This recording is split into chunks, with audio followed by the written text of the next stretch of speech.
Telah hadir bersama kita narasumber kita yang sangat mumpuni di bidangnya, yaitu Dr. Ahmad Noviandi Syarif, spesialis bedah plastik rekonstruksi estetik. Beliau adalah staf dari instalasi perawatan intensif dan luka bakar di RSCM. Baik, Dr. Ahmad Noviandi, gimana kabarnya, sehat nih, Dok? Baik, alhamdulillah. Boleh saya panggil Dr. Vian aja ya, Dok, ya? Silakan. Ya, agak lebih santai kita ya, santai ya. Baik, Dok, terkait yang topik pembahasan yang kita bicarakan, yaitu tentang penyebab luka bakar dan penanggulangannya. Boleh sedikit dijelaskan, Dok, apa sih kira-kira yang menjadi penyebab luka bakar dan bagaimana penanggulangannya, Dok? Baik, terima kasih Mbak Wida. Jadi kita mengenal ya luka bakar, tapi untuk definisinya sendiri masih mungkin belum familiar ya. Jadi untuk luka bakar itu adalah kerusakan kulit dan jaringan di bawahnya akibat adanya suatu energi dari luar ya. Nah, energi ini bisa bermacam-macam. Ya, mulai dari yang sering kita kenal adalah energi panas. Energi panas ini berasal dari misalnya api, kemudian air panas, ya kemudian benda panas lainnya ya, seperti misalnya logam yang panas, contohnya seperti terkena setrikaan gitu. Kemudian bisa juga dari energi listrik, misalnya terkena setruman dari listrik, bisa listrik rumah tangga maupun bisa juga sampai listrik tegangan tinggi. Kemudian ada juga energi kimia ya. Energi kimia ini seperti bila terkena bahan kimia pembersih yang sering kita dapatkan, itu bahan kimia pembersih saluran air misalnya, itu yang bersifat asam atau basa ya. Ini juga bisa menyebabkan luka bakar.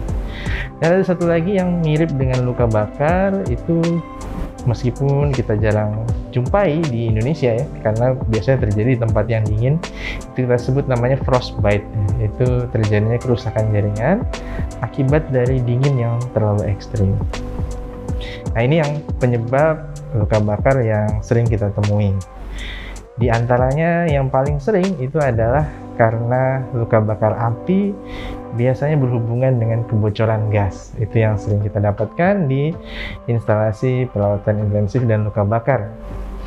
Umumnya berkisar antara 60-70% pasien kita berasal dari kejadian yang berhubungan seputar dengan kebocoran gas ini. Nah, kemudian bagaimana pertolongan pertamanya? Pertolongan pertama untuk semua jenis luka bakar, yang pertama adalah penyebabnya dihilangkan dulu. Ya, misalnya tadi terkena bahan kimia, kita cuci dengan air sampai bersih. Ya, kurang lebih bisa sampai setengah sampai dengan 1 jam untuk diberikan air mengalir. Kemudian apabila terkena panas, sama juga panasnya ini harus segera kita hilangkan dengan tadi air yang mengalir. Nah, berbeda sendiri apabila pasien luka bakar listrik. Kalau terkena listrik, tentu nomor satu yang harus kita pikirkan adalah bagaimana cara menghilangkan aliran listriknya. Secepat mungkin diputuskan. Misalnya berada di rumah, itu bisa kita putuskan skrin pusatnya. Atau misalnya dia nyangkut di kabel listrik, segera diturunkan dari kabel listriknya. Saya pikir itu untuk permulaan diskusi kita ngobrol bareng hari ini. Silahkan, mungkin Mbak Wida ada yang mau dilanjutkan. Baik, Dok. Terkait tadi disampaikan oleh dokter, ada beberapa banyak penyebab yang membuat masuk dalam kategori luka bakar. Seperti tadi yang termasuk suhu yang ekstrim kayak frostbite, itu pun penyebab luka bakar. Nah, untuk tadi dokter sampaikan terkait dengan penanganan yang luka bakar yang harus misalnya luka bakar kena itu dihilangkan dinginnya, kemudian listrik di-cut. Nah, di dalam masyarakat ini ada fenomena dan itu saya sendiri pernah dengar, Dok, kalau kita kebakar ada yang bilang dikasih merek margarin, ada yang bilang kasih blue band, ada yang bilang dikasih odol. Penanganan seperti itu tuh seperti apa, Dok? Sebetulnya bermanfaat atau tidak, Dok? Ada yang udah kalau memang luka bakar kasih odol yang banyak, seperti itu. Apakah itu akan mengganggu proses penyembuhan selanjutnya, ataukah itu bisa dikategorikan sebagai pertolongan pertamanya, Dok? Baik, Mbak Wida, menarik sekali nih, memang kita banyak untuk pendapat seperti itu ya di masyarakat ya. Ada yang dikasih margarin, dikasih pasta gigi, dikasih tepung dan sebagainya, dikasih kecap mungkin ada juga ya. Nah, hal-hal yang ini nomor satu tidak benar ya. Tidak benar karena dapat pertama menunda penanganan yang seharusnya. Jadi misalnya penanganan seharusnya diberikan air mengalir, jadi nggak diberikan karena udah keburu dikasih misalnya tadi margarin. Yang kedua adalah apabila luka bakarnya ini cukup besar sehingga memerlukan penanganan yang lebih lanjut, nanti di tempat fasilitas rujukan atau di rumah sakit seperti di tempat kita, itu kita harus membersihkan ulang nih yang sudah diberikan gitu. Jadi mengakibatkan tadi penundaan, kemudian langkahnya harus lebih banyak karena ditambah langkah membersihkan. Jadi saran saya jangan diberikan yang seperti itu. Kita tetap pada prinsipnya gunakan air mengalir. Baik, terima kasih dok. Nah untuk air mengalir sendiri dok, misalnya apakah harus kita dalam tanda kutip harus air matang ataukah cukup dengan air keran saja atau seperti apa dok? Misalnya air matang yang dingin karena mungkin kalau air keran itu ada mengandung bakteri atau virus. Nah seperti itu, apakah harus ada penanganan sendiri atau boleh air apa aja yang penting sebagai pertolongan pertama untuk mendinginkan seperti itu dok? Ya, pada prinsipnya kita menggunakan air bersih ya Mbak Wida ya. Air bersih ini artinya sumber air yang memang biasa kita gunakan untuk sehari-hari. Artinya jangan juga dipakai misalnya air got gitu yang kita udah jelas nggak tahu kebersihannya. Kita misalnya sehari-hari pakai air dari PDAM misalnya, kita gunakan untuk membersihkan luka, boleh sekali, nggak ada masalah gitu ya. Atau misalnya kita menggunakan air pompa dari sumur misalnya, silahkan saja dipakai. Tapi ingat, airnya harus dalam kondisi mengalir, bukan pasiennya dicelupin ke air gitu ya. Karena kadang ada pasien kita yang seperti itu, yang kurang paham sehingga bukannya dialirkan airnya, malah pasiennya yang direndam ke dalam air. Nah ini berbahaya karena bisa membuat pasiennya kedinginan, justru akan mengganggu untuk penyembuhan.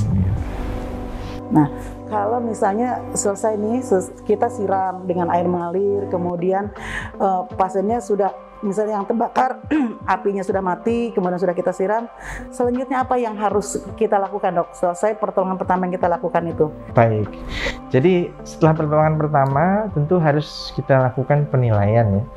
Penilaian itu yang pertama, pasiennya ini perlu dibawa ke rumah sakit atau tidak. Jadi langkah mudahnya kalau kita mau menentukan pasien ini perlu dibawa ke rumah sakit atau tidak, pertama dari luas luka bakarnya.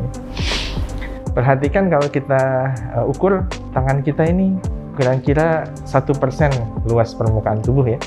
Jadi kalau kita lihat sudah lebih dari 10 kalinya tangan kita, itu sudah wajib harus dibawa ke rumah sakit. Karena cukup luas sehingga gangguannya nanti bukan hanya di lukanya saja, tapi bisa keseluruhan dari tubuh pasiennya. Yang kedua, kita lihat bagaimana kedalaman lukanya. Kedalaman luka itu bisa mulai dari yang luka bakar yang dangkal sampai yang dalam sehingga seluruh ketebalan kulitnya kena. Nah itu kita lihat, kalau kita lihat lukanya warnanya itu sudah warna kehitaman atau warnanya putih pucat, itu berarti lukanya dalam sehingga tidak mungkin bisa dirawat tanpa kita konsultasikan atau tanpa dilihat oleh tenaga medis yang berpengalaman gitu. Kalau misalnya kita lihat, lukanya masih warnanya pink, luasnya kurang dari 1 telapak tangan misalnya, nah itu bisa untuk dilakukan perawatan. Mungkin kalau tidak yakin dirawat sendiri di rumah, bisa di klinik atau di fasilitas kesehatan yang primer ya, yang tingkat 1, itu bisa untuk menangani. Nah pada prinsipnya kalau misalnya pasien perlu dirawat di rumah sakit, nah itu harus nanti penanganan selanjutnya tentu dari tenaga medis yang ada di rumah sakit, nah, itu diikuti. Ya kalau sudah ada misalnya disarankan ini pasien dirawat, ya kita harus ikuti ini dirawat, perlu dilakukan perawatan atau mungkin perlu tindakan operasi, ya memang tahapan-tahapan itu harus diikuti gitu. Bicara tentang terkait yang dokter sampaikan tadi, yang kita kalau memang ini diukur yang lebih dari 10 kali telapak tangan kita, itu memang wajib dibawa ke rumah sakit. Nah, apakah ada rumah sakit spesialis dalam artian rujukan yang utama itu sebaiknya kemana selain misalnya ke klinik gitu kan? Kalau kliniknya itu katakan itu klinik 24 jam tetapi ternyata tidak cukup memadai, kejadian di malam hari tidak bisa ke puskesmas, kemana yang paling memungkinkan kita bawa dok pasien itu dok? Baik, ya jadi mungkin pusat rujukan luka bakar di Indonesia tidak begitu banyak ya. Mungkin di regional, misalnya regional Jakarta bisa ke rumah sakit Cipto RSCM, atau bisa ke rumah sakit yang lain yang mempunyai fasilitas perawatan luka bakar. Pada umumnya bisa disimpulkan atau bisa diharapkan kalau di suatu rumah sakit ada seorang dokter bedah plastiknya, itu bisa menangani luka bakar sampai taraf tertentu. Cuma kalau memang sudah berat, biasanya kasusnya dirujuk. Ya di tempat kami juga banyak yang seperti itu ya, kasus rujukan. Tapi saya pikir kalau kita mendapatkan itu pertama kali, tidak perlu berpikir sejauh itu. Yang pertama kita pikirkan adalah bagaimana cara membawa pasien ini ke rumah sakit yang punya unit gawat darurat terdekat dulu, gitu ya. Yang penting punya unit gawat darurat, paling tidak sudah bisa dilakukan penilaian awal lukanya, sehingga nanti bisa diputuskan pasien apakah perlu dirujuk ataukah misalnya bisa dirawat di rumah sakit tersebut. Saya pikir begitu. Jadi intinya yang penting pasien mendapatkan penanganan terlebih dahulu, lebih ke arah safety-nya dulu ya, life saving-nya dulu seperti itu ya dok ya. Untuk penanganan lanjutnya mungkin nanti yang seperti dokter Fian tadi sampaikan, ada keterlibatan dari bedah plastik untuk rekonstruksinya segala macam seperti itu ya dok ya. Dok, kalau bicara tentang luka bakar gitu, saya tuh sering dengar kalau misalnya nih ada orang-orang yang ada luka-luka, misalnya mau luka bakar, luka apapun itu yang terkait dengan kulit itu kan sudah entah ini mitos atau sebetulnya fakta dok, terkait dengan kalau ini biar nggak boleh makan ikan, nggak boleh makan telur, nanti gatal. Nah sebetulnya benar nggak dok itu mitos-mitos seperti itu dok? Ya jadi ini memang banyak sekali kita temui ya. Biasanya pasien kalau mau pulang, pertanyaan nomor satu ke saya, ini ada pantangan nggak dok gitu ya. Jadi kalau pada luka bakar dan juga penyembuhan luka-luka pada umumnya, ini memerlukan asupan protein yang cukup ya. Nah asupan protein ini yang sumber yang bisa kita mudah dapatkan yaitu tadi bisa dari telur, bisa dari ikan ya. Nah ini tidak dilarang, malah dianjurkan untuk diberikan pada pasien. Akan tetapi dengan catatan. Dengan catatannya adalah pasien tidak alergi terhadap bahan tersebut. Kalau misalnya dia alergi, ya berarti tidak ada hubungannya dengan luka. Sebelum dia luka pun ya sudah gatal gitu kalau makan bahan-bahan tersebut. Artinya begini, misalnya saya alergi udang gitu ya. Habis operasi ya tetap nggak boleh makan udang, bukan berarti alergi saya hilang begitu ya. Tapi ya ini harus kita berikan pengertian bahwa permasalahan apabila ada sesuatu yang dilarang itu karena terkait pasiennya punya alergi. Kalau tidak, itu tidak perlu dilarang, malah dianjurkan untuk memberikan penyembuhan luka yang lebih cepat. Jadi pemilihannya protein hewannya yang tergampang dan termurah mungkin ya dok. Walaupun saat ini ya telur sudah mulai merangkak ya dok, jadi telur atau ikan. Nah untuk ikan sendiri apakah ada spesial, misalnya pernah dengar ikan gabus ini proteinnya tinggi, atau ikan lele atau ikan kembung, apakah boleh sembarang ikan tergantung kesukaan dan tidak ada alergi, atau ada khusus ikan tertentu dok? Prinsipnya boleh apa saja, asal tadi mampu laksana untuk disediakan. Ya jangan sampai pula kita menganjurkan ikan tertentu gitu ya, tapi ternyata nyarinya susah atau harganya tidak mampu untuk disediakan, akhirnya tetap tidak masuk gitu sebagai asupan yang kita butuhkan. Saya pikir begitu. Seru sebetulnya dok kalau kita berbicara tentang luka bakar, kemudian gimana penanganannya, kemudian proses penyembuhannya. Boleh agak sedikit jauh dok mungkin ya.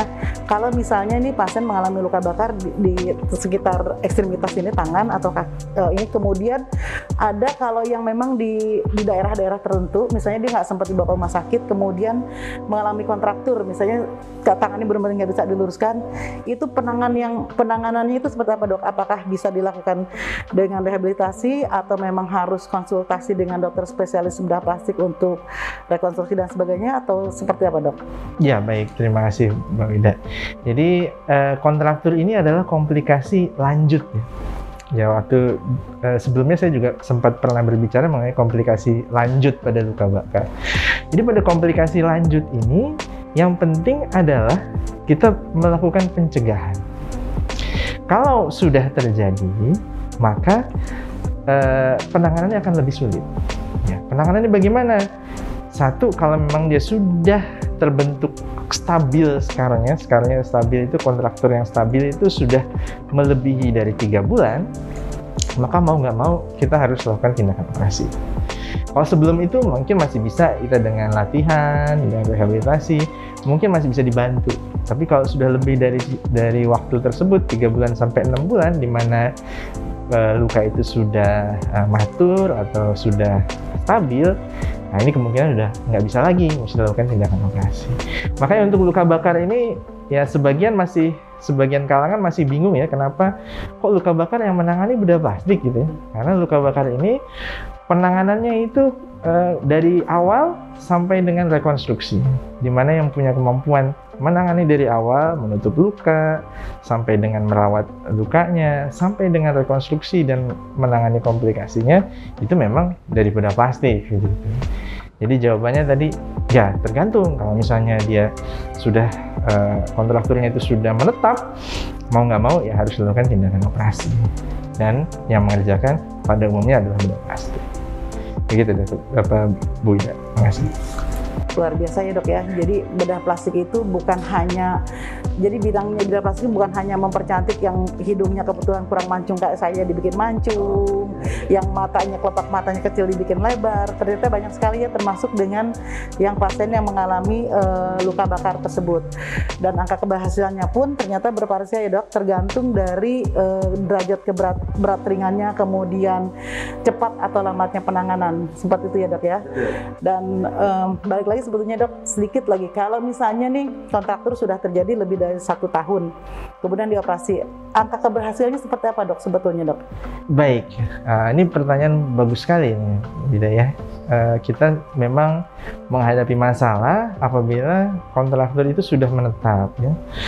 Sering ada saya dapat pasien kejadian luka bakarnya sudah waktu pasiennya umur 3 tahun.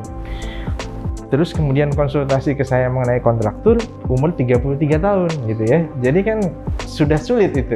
Jadi artinya kalau sudah terjadi pemendekan yang cukup lama, biasanya struktur di bawahnya ini seringkali mengalami pemendekan juga. Struktur di bawahnya itu misalnya seperti tendon ya, tendon di tangan atau arteri ya, atau vena gitu, pembuluh darah. Nah, ini memang seringkali tidak bisa kembali 100% seperti semula gitu ya. Pada umumnya mau kita sampaikan kepada pasien, sudah segini lama ini tidak bisa kembali ke 100%.